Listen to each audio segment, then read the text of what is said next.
mentioned the sigma algebra and the probability function. We have to define it rigorously, and then uh, we have to just check that assumption. We have to state that as natural assumption. So is it No, required, or we can ignore it? no, it's not necessary. Uh, as I said, if it's kind of clear what it is from context, I mean, like I said, in many problems, the problem statement will imply something about the randomness that you choose, and usually it's like all elements. I mean, if it's a finite sample space, usually the kind of assumption is that all outcomes are equally likely, because anything else, if I had to state anything else, then I would state it explicitly, right? So you don't have to state it. Yes. Fine. Thank you, sir. Any other questions? Okay, so let me share my screen.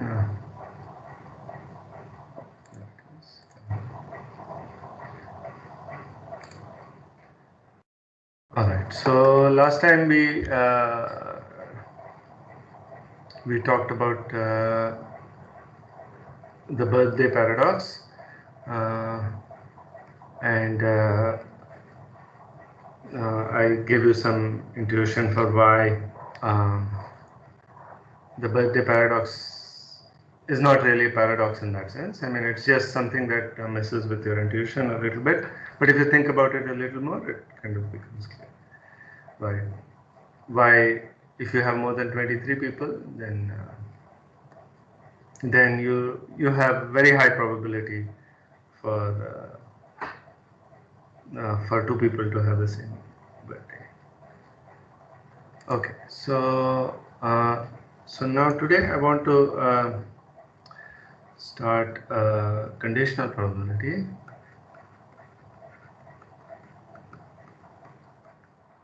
Again, some of you might have seen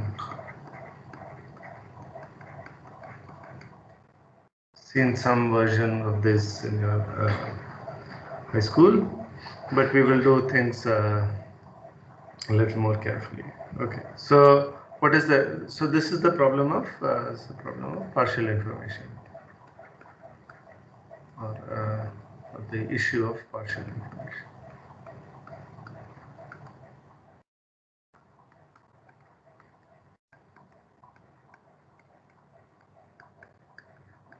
Which is the following. So given that an event E has occurred,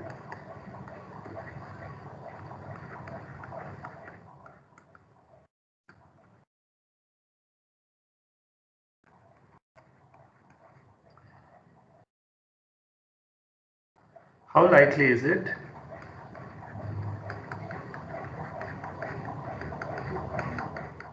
that F has occurred? F occurs. Right. So I ask you two questions. I ask you what's the probability of some event F, and now I tell you that, oh, okay. So now you know that E has occurred, and now what is it? What is the probability that F has occurred? That F occurs. So so if you want, if you want to think about it in terms of Venn diagrams, so here is.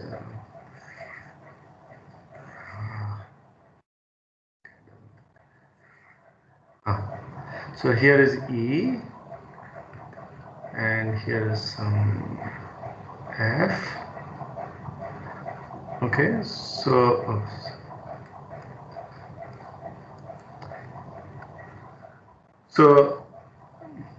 on one hand, the probability of F is this thing, the area of this circle roughly, and now that you know that E has occurred, so maybe I'll draw two things. So this is the probability of E intersection F, and I'll write another fiber.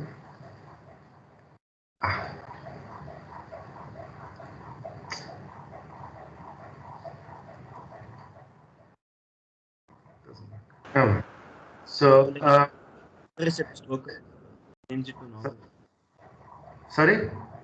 Like the eraser is a stroke eraser, it erases one stroke at a time. But if you change that, then you can. Yeah, I know. I am too lazy to do that. Okay. So we want to compare probability of F and probability of E intersection F. Right? So not really, because so probability of F is the probability that F occurs. And now what's the probability that F occurs given that E occurs? So what you have to do is you have to compare probability of F E intersection F. This is the blue thing inside the probability of E. So one way to think about this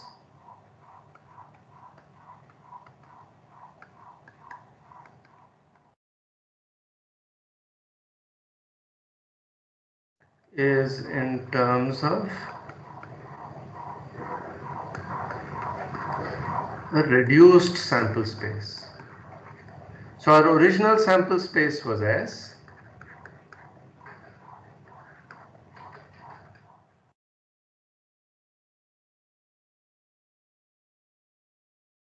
So our original sample space, this whole thing was S. But now that you know that E has occurred, E becomes your new sample space. Think of E as the sample space.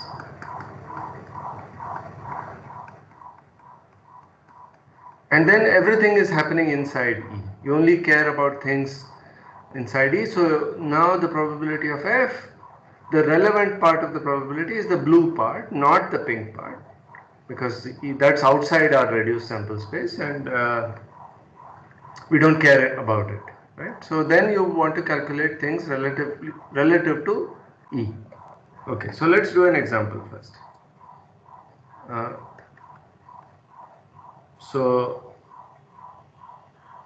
uh, two dice are thrown.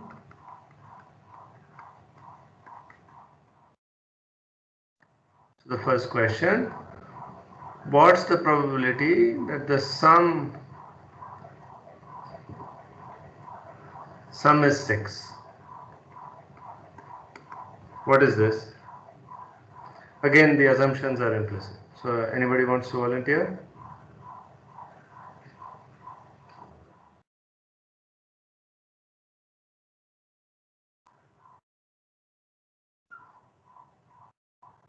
Yes? 36. That's right. Who said that? Yes, Abhiram. Yes, 5 over 36 is correct.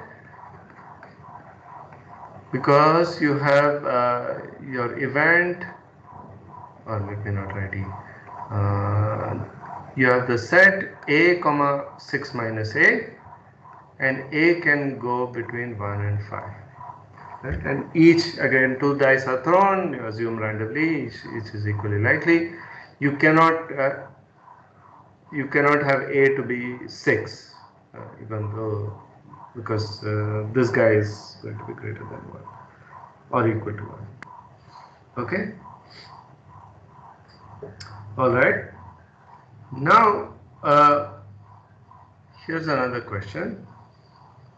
So what's the probability that the sum is 6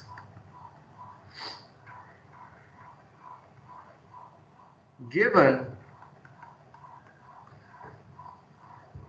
that the first is 4? 1 by 6. That's it. So if you know that the first is 4, then you have, so this is 1 by 6 because you have 6 possibilities. So because if you know that the first lands 4, then you have events of the form 4 b 1 less than or equal to b less than or equal to 6, and this is our reduced sample space.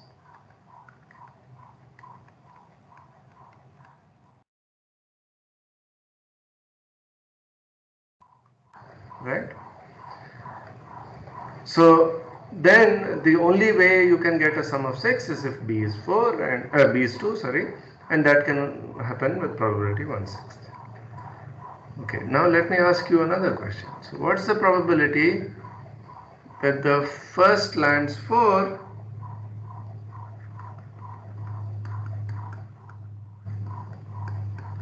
given that the sum is 6?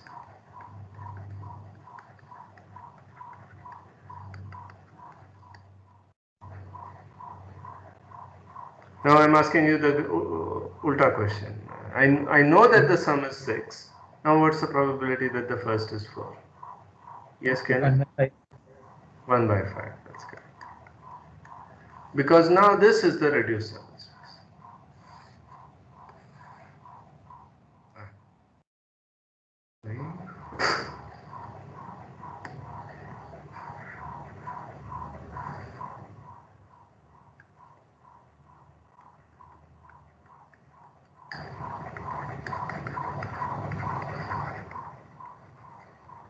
Let me write SS for sample space. Okay, so this is the kind of questions. These are the kind of questions that that we are interested in understanding. Okay, and these have practical use because you calculate the certain probability of certain event, and now you know more. If you know more information, then you can change your probabilities accordingly. Okay, so knowing, I mean, think of, for example, the weather forecasting problem that I talked about a few weeks ago. You have you want to know the probability that it rains tomorrow. Well, earlier I just have some intuition based on my based on the observing the weather today and based on my experience of living in this world. But now suppose I know that the Bay of Bengal things are happening over there, or in the Arabian Sea things are happening, then that changes my probability, right? So that given some other information, now I have to change my probability. So this is what this means. So let me give you the formal definition. Okay, so suppose the probability of f is strictly positive, that is to say f is not a null event, then the conditional probability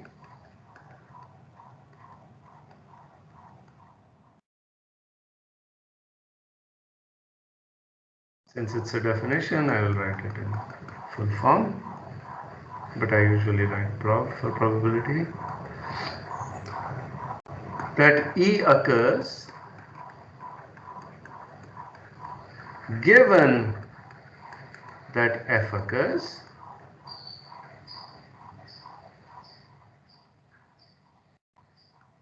is defined to be, so this is the notation we will use. So the probability of E vertical line F is the probability of EF, which you remember is E intersection F, divided by the probability of F. So I have switched E and F from my example above, but I hope it will be clear.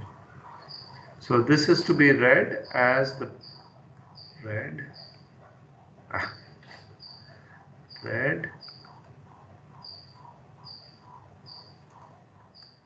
probability of E given F. Okay, and you see why I need F to not be a null event, because I am dividing by it, and I don't want division by 0. Okay, so that's that. So let me give you another example. Oops.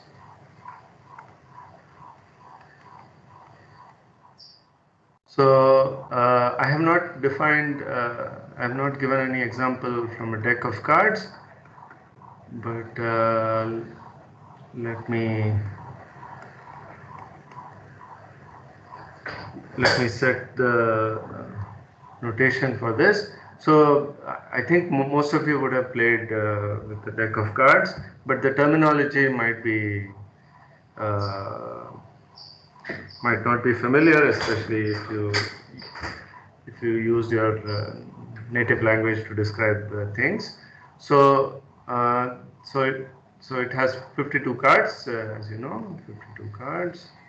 Standard deck has 52 cards. There are 4 suits. So suits are things like, so I'll draw it. I'm not very good at this, but okay, I'll draw it. So there's heart, diamond. Boy, this is the hardest. Clubs and no, okay.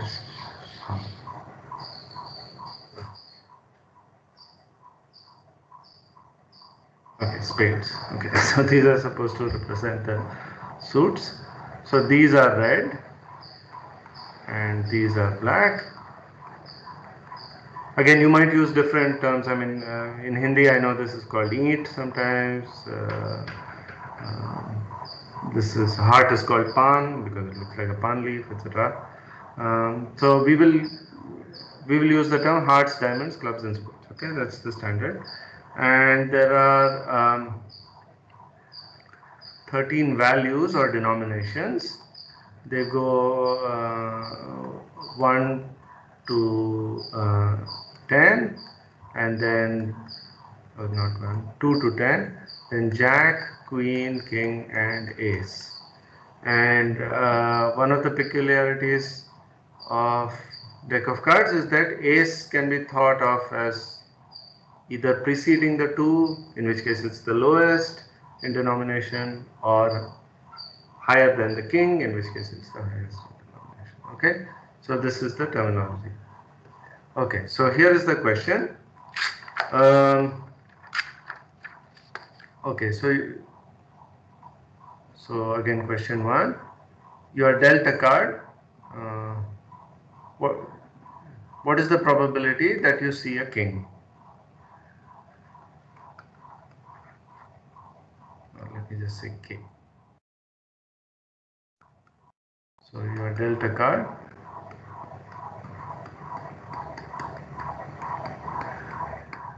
What's the probability that you see a king? Well, there are 4 suits and 13 values in each. So you have 4 possibilities of kings, and you have a total of 52 cards. So this is 1 by 13. Right? Now, suppose you know that it's a spade. So what's the probability of a king given that it's a spade? Okay, again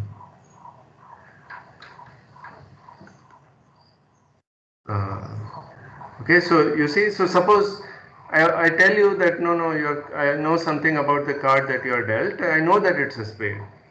So what is the probability of it being a king? Now we know, so a reduced sample space consists only of these 13 cards. And so the answer, there's only one card which is a king out of these 13, and so it's 1 by 13. So this is the same. Okay. So we will come to this later, but there is some miracle that has happened here, which is that knowing that it was a spade did not change the probability of it being a king. Right? So this kind of structure will be very useful for us later on, and but just to give you a preview. Okay, so now I want to do a very, okay, maybe before I do another example, let us revisit this example from the definition. Okay, so let's go over this quickly. So So let's look at part B. So the probability that the sum is 6 given that the first lands 4. In here E is the sum is the event that the sum is 6. F is the event that the first lands 4. So EF is the intersection of the two. So that means it's the is 4 comma 2. Okay, so maybe I'll do that. So redo dice example.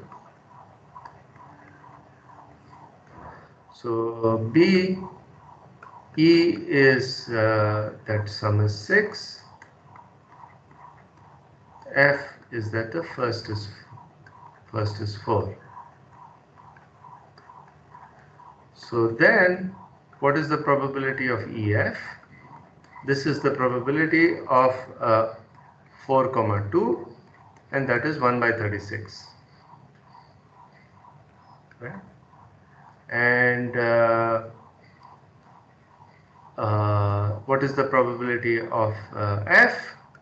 This is the first lands 4, and so these are events of the form, as I said, 4 comma B, and so this is 1 by 6. So the probability of E given F is 1 by 36 divided by 1 by 6, which is 1 by 6. This is what we got earlier. Right? Now in part C, we want the probability of F given E. So probability of F given E, probability of EF is again the same, 1 by 36. But now the probability of the sum being 6 we already calculated, that is 5 by 36. So this is 1 by 5. Okay, so our definition makes sense, and it gives us the same answers as we got purely from English. Okay, any questions so far? So I want to warn you that conditional probability is very tricky subject, and one runs into all kinds of interesting so-called issues where your intuition breaks down. Okay, so before that, let me and I want to give an example. So, but before that, let me prove the following lemma. So, for any events, okay, this is part A, E and F, such that the probability of F lies strictly between 0 and 1. So, F is neither an almost sure event nor a null event. We have that the probability of E is equal to the probability of E given F times the probability of F plus the probability of E given F complement, probability of F complement. Okay, and part B is a generalization of this. More generally,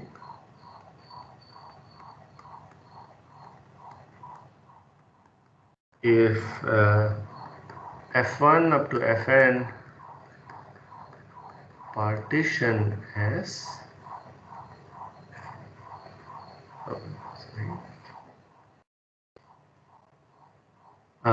i.e. the disjoint union of Fi's is S. Remember, what does disjoint union mean? This means that the Fi's are mutually exclusive. So this notation already has that inside it. Okay, so their pairwise intersection is active, and probability of Fi is equal to 0. Is greater than 0 for all I. Then the probability of E is the sum over I equals 1 to n, probability of E given Fi, probability. Okay, so this case is a special case of this because F and F complement partition S.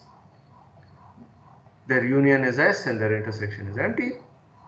And so if you put n equals 2, you get this case. Okay, so I will prove part A and I will leave B as an exercise.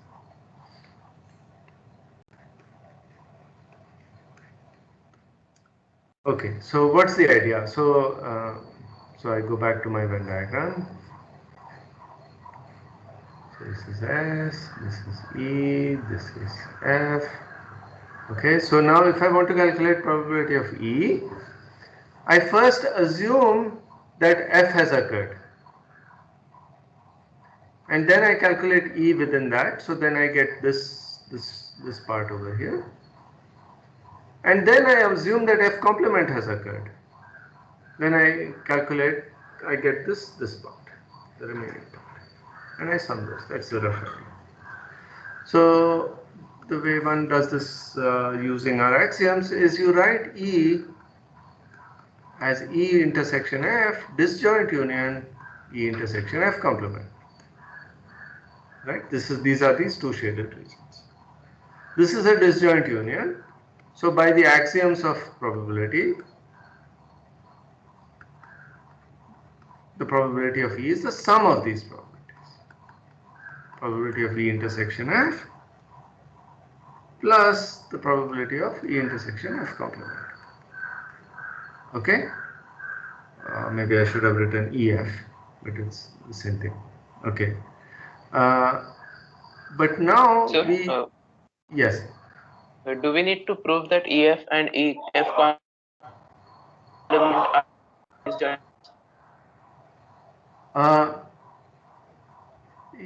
Well, yeah, yes, maybe. I mean, but it's clear. But yeah, try to write down a proof for why these two are disjoint. I mean, assume that some element belongs to both and get a contradiction.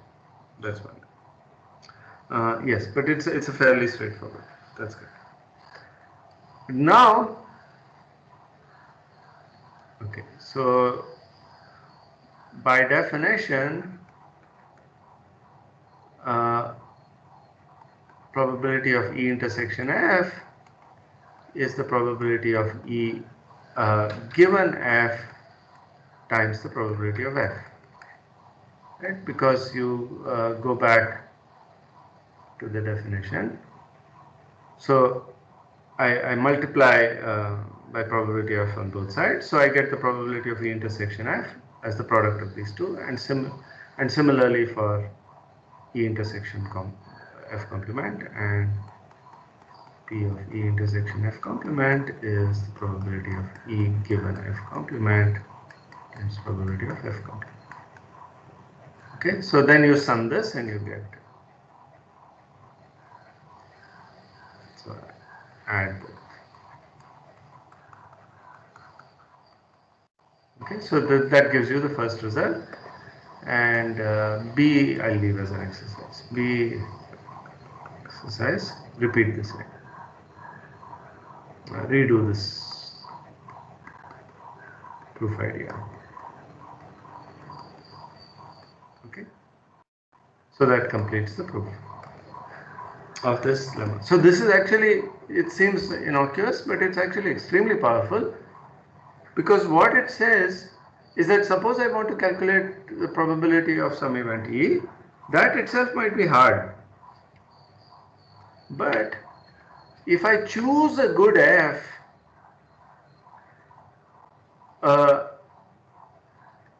calculating E given F and E given F complement might be easy, and calculating F and F complement.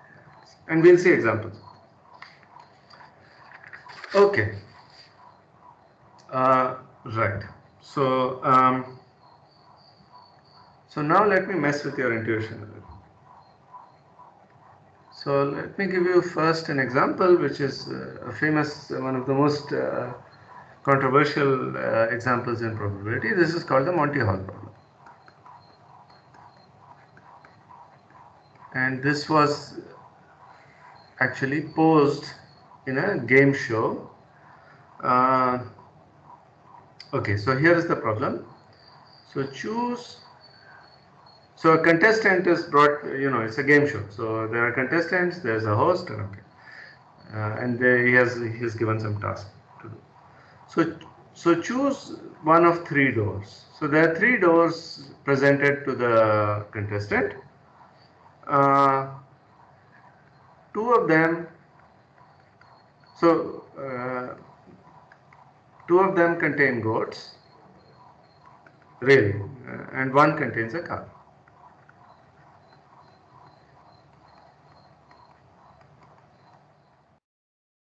Okay.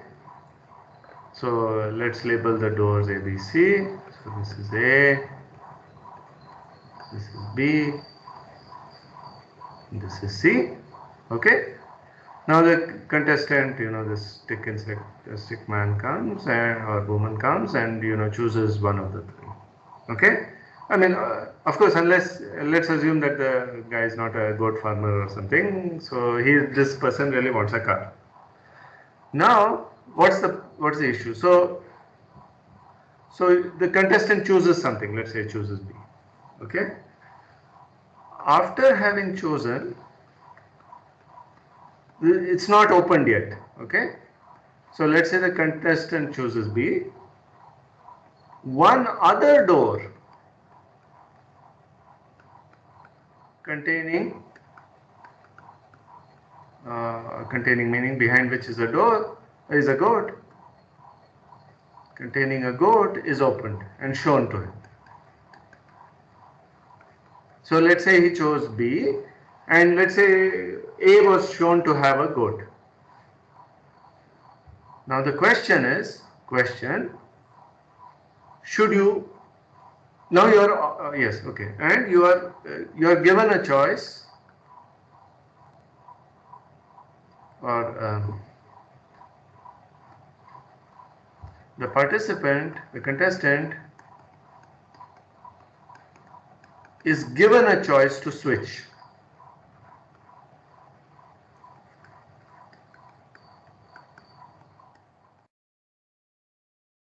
Okay, so in my example, B was chosen. So let me circle it. So B was chosen, and A was opened.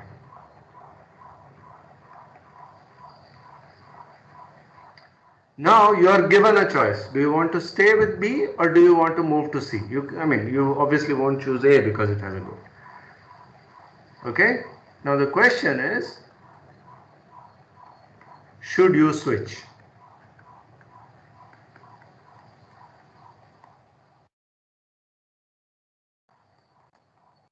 Okay. So let's play this game. So I'm going to create a poll and ask you all to vote on it. Don't think too much. I mean, I'm not giving you any marks for this. When I say should you switch, I mean does it benefit you to switch? If you think it does not benefit you to switch,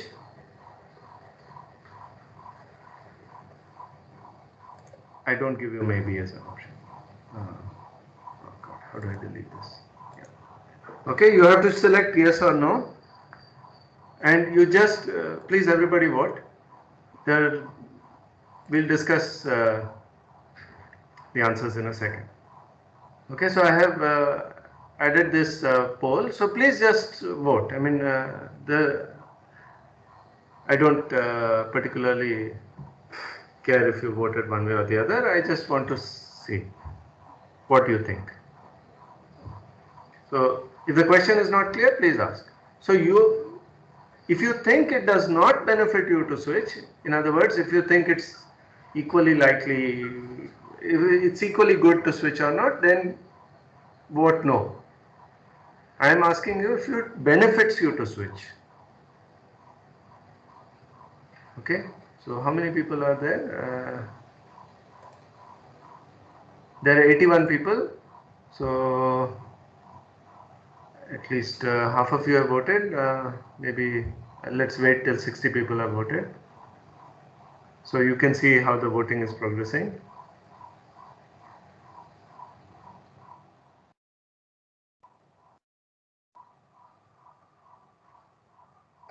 Very good. Yeah, this is very nice. So you can see that. Okay, please continue voting. Okay, so 61 people have voted so far, and it looks like slightly more than half of you think it would benefit you to vote. Okay, right. So let it keep updating. I mean, this is really a wonderful example.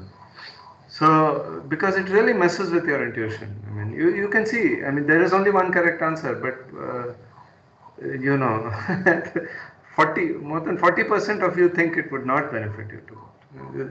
And if it messes with your intuition, you do. I mean, if you have the wrong answer, please do not feel bad. Famous mathematicians, physicists, Nobel laureates, Fields medalists, they've all gotten this wrong. So don't feel dejected. Okay, so here is the solution. Okay, so solution. Okay. So without loss of generality,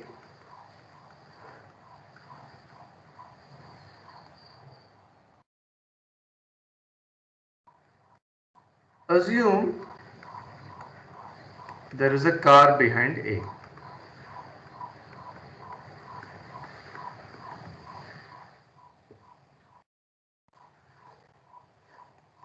It doesn't matter because you just call whatever there is the car you call that A. Okay, it doesn't really matter. Okay, so now let me make a table. So here is your choice. What has been opened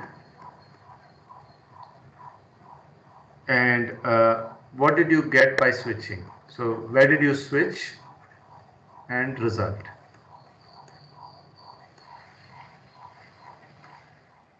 Okay. So there's a car behind A, so goats behind B and C. Okay. So let's say, so there are three choices for you. You could have chosen A, B or C. So let's say you chose A. Now one of them was opened. Right? So A has the car. So maybe I'll draw the car. Again.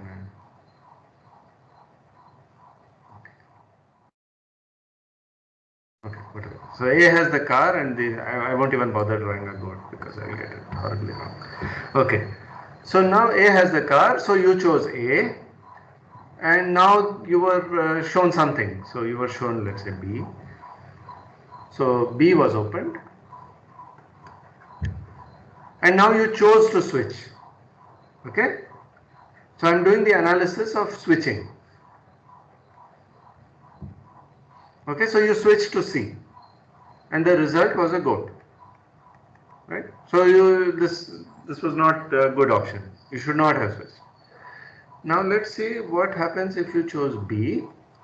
So if you chose B, the host does not have a choice. He has to open C because A has the car, remember? So then he opens C and you switch and you go to A and you get a car. Similarly, if you chose C, the game show host again does not have a choice. He has to open B and you switch and you chose A and you again get a car. Okay? So the probability of winning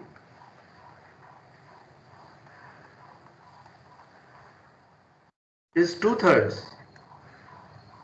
which is more than 50%. So you should switch. So it does benefit you to switch. The misconception here is that you think both are equally likely, because you tend to think that when you chose something he opened and showed you a goat, then there's one goat and one car and both are equally likely. That is what you tend to think. Most people tend to think. But actually, if you see the analysis carefully, you see that it actually benefits you to switch. And this is such an interesting example Because so there's a whole Wikipedia article on this, and you can do. Some people just will not be convinced. I mean, even among your class, I can bet that there will be some people who will not believe this analysis. But so be it. This is the kind of table that I drew, and so it's so interesting because after this problem was popularized, more than 10,000 people wrote that this problem poser Madeline was wrong. And even when given explanations, simulations, proofs, many people still don't believe that switching is a best strategy. And even those with PhDs in maths, okay, mathematicians, will write, and they will write in public. They will abuse people saying they don't know mathematics, and this is the problem with people who with a with a culture of ill-informed people, etc., etc. But they are wrong actually. And here is a simulation that you could do. So I found this just by googling Monty Hall applet. Let me reset this. So let me do the switch strategy, let's say 20 times. Okay. So this is just doing the goat car thing 20 times. Each time it is switching. And look at the probability of winning versus probability of losing. Okay, so 20 are done. 14 times the simulation shows you win and 6 times you lose. You won't of course get the exact numbers, but this shows that you should switch. Okay, again, but I say many people won't believe this, but and it really messes with your mind. I mean, there's a lot of, I find the sociology behind this very interesting.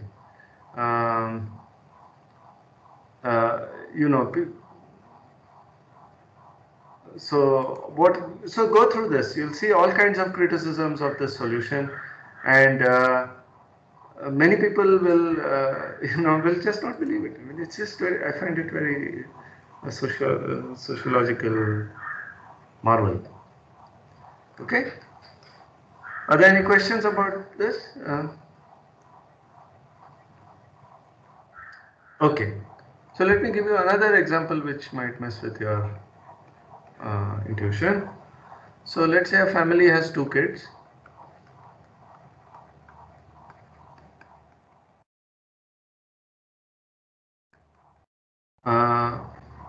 Find the probability that both are girls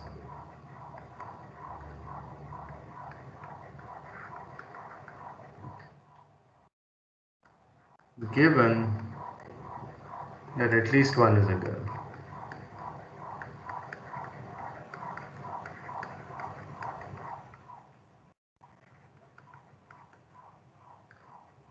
Okay, so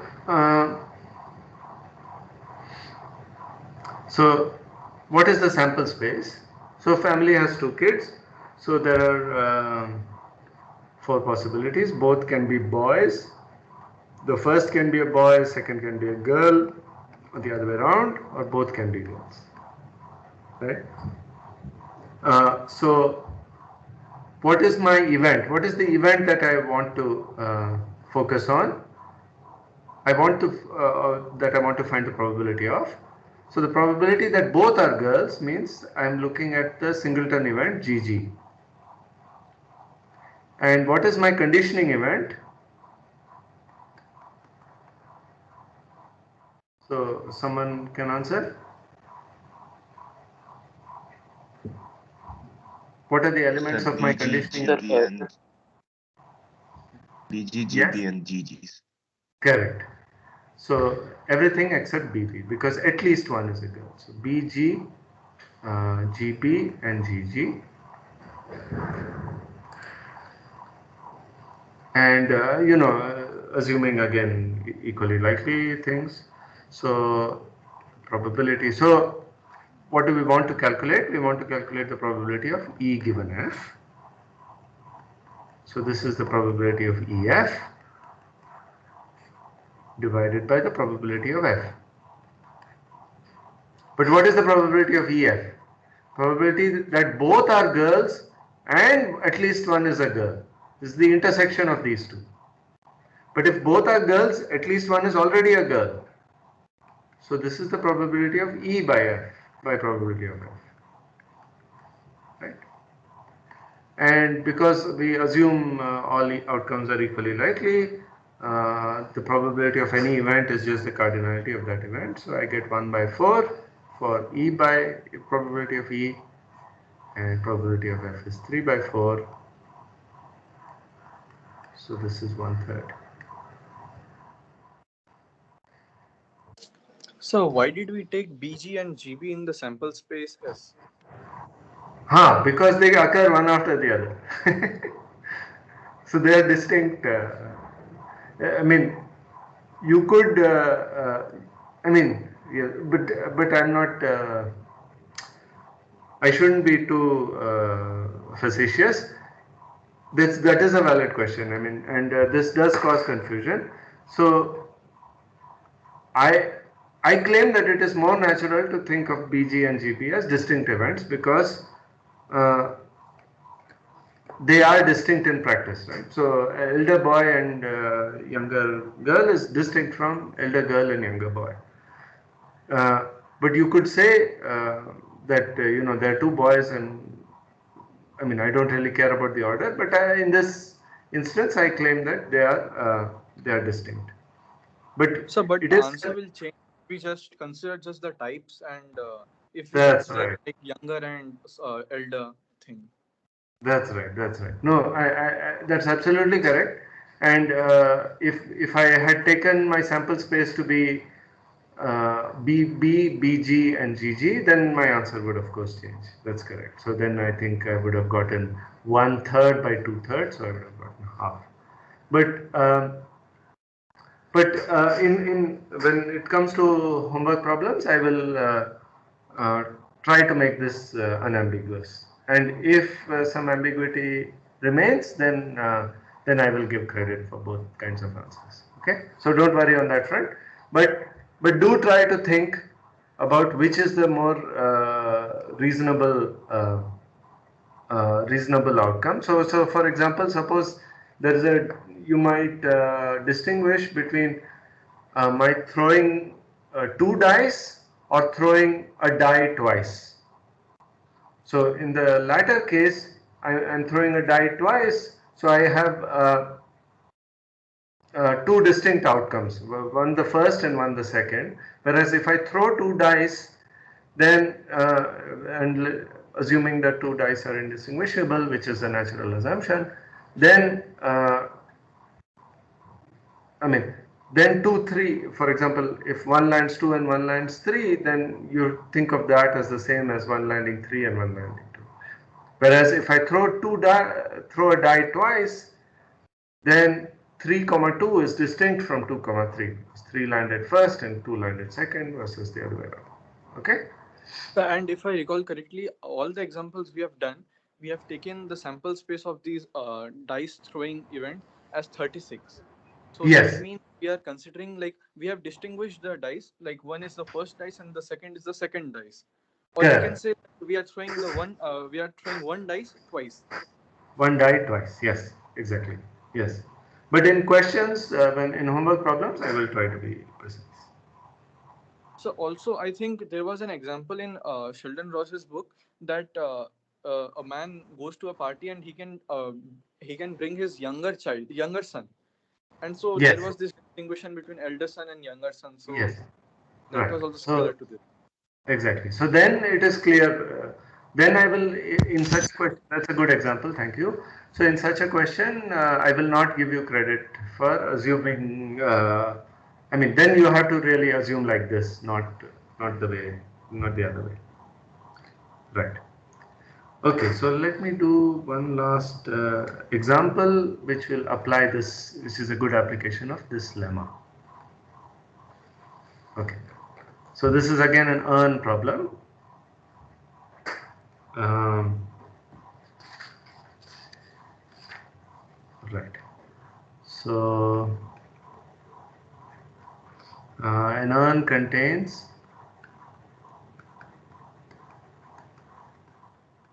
7 black and 5 white balls.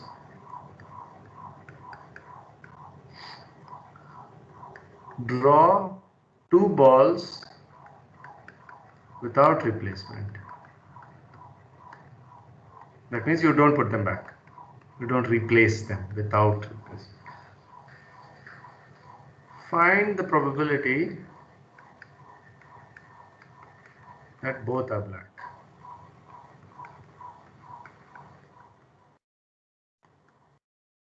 Okay, so here, because you're drawing without replacement, the sample space is changing. So you drew the first ball, then the sample space has changed. Then you draw another ball. So it actually benefits us to think of this in terms of conditioning. So let EI, let me illustrate how you do that. So let EI be the event that the ith ball is black. Okay. Then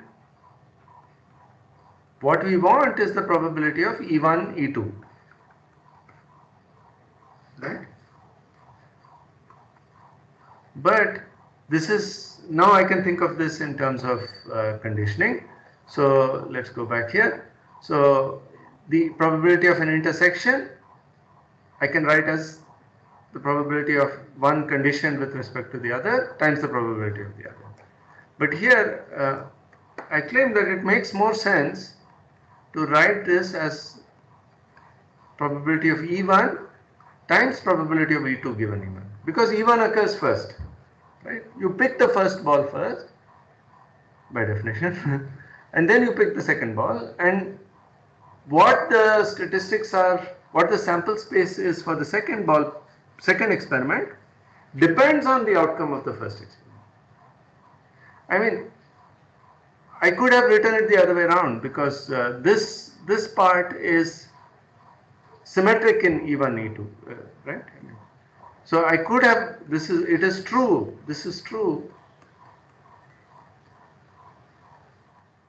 that I can write it as the probability of E2 times the probability of E2 given E1, but this is not the correct framework to use.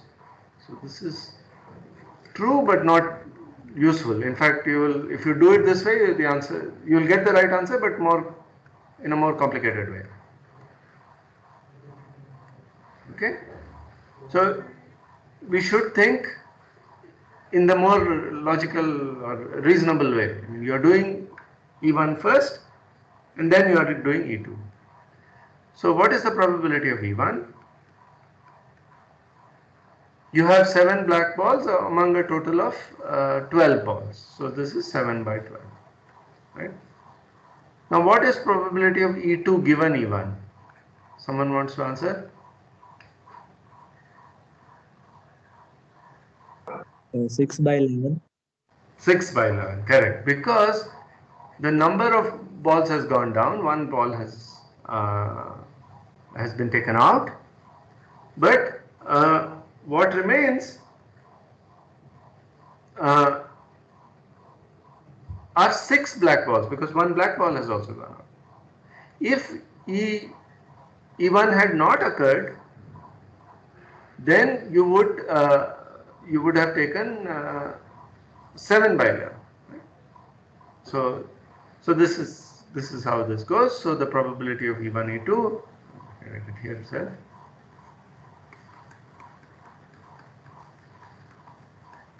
is 7 by 12 times 6 by 11. So this goes away. So this is 7 by 22. Okay. All right. Any questions about this?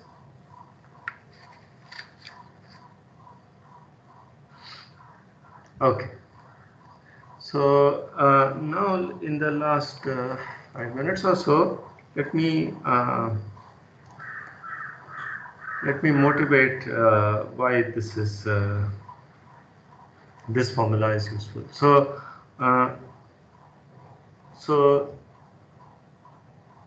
from part B, so let me go back to the lemma.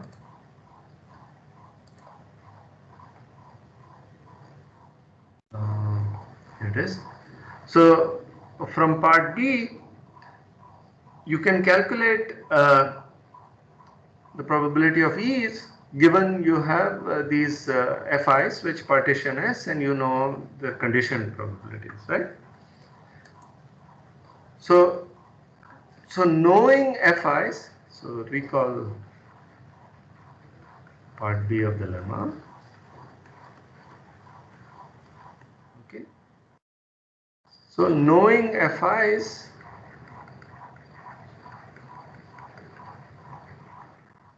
helps us calculate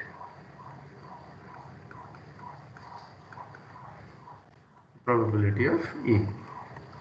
But now we can also do the other way around, and this is an important, maybe a slightly counterintuitive idea. Suppose we know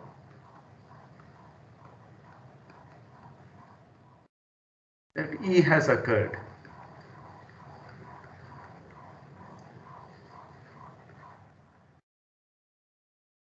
Okay. Then we can determine, or we can calculate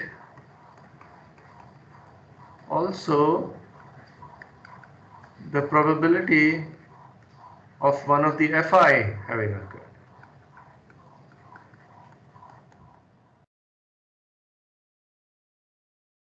So somehow this goes counter to the flow of time. I mean, it seems to violate causality, but these are just probabilities. I mean, so the way one does this is to use the fact that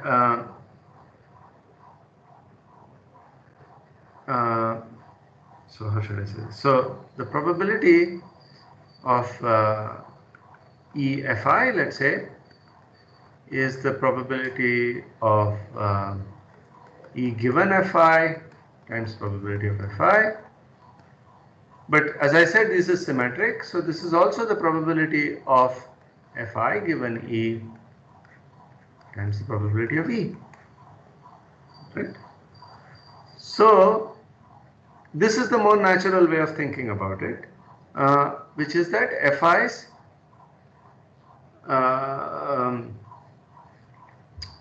divide up the sample space in a nice way, and so you can calculate E given Fi, and then you can calculate Fi. But we can also go the other way around, and so probability of Fi given E is now the probability of EFI divided by the probability of E. Right? I use the second, compare the first and third terms. And so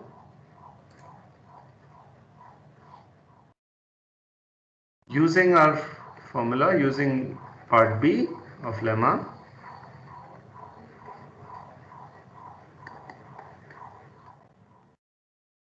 we get the following theorem, which is known as Bayes' formula.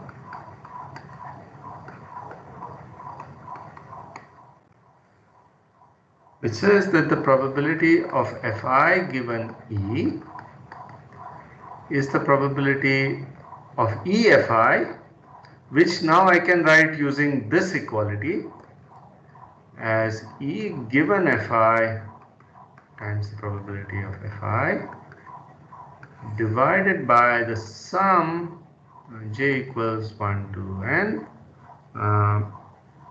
probability of E given Fj. Okay. So this, so how should you think of this? So I'll do examples in the next class. But one way to think about this is think about Fj's as possible hypotheses.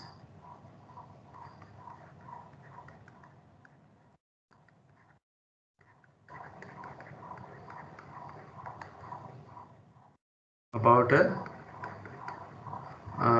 a subject. Okay. Then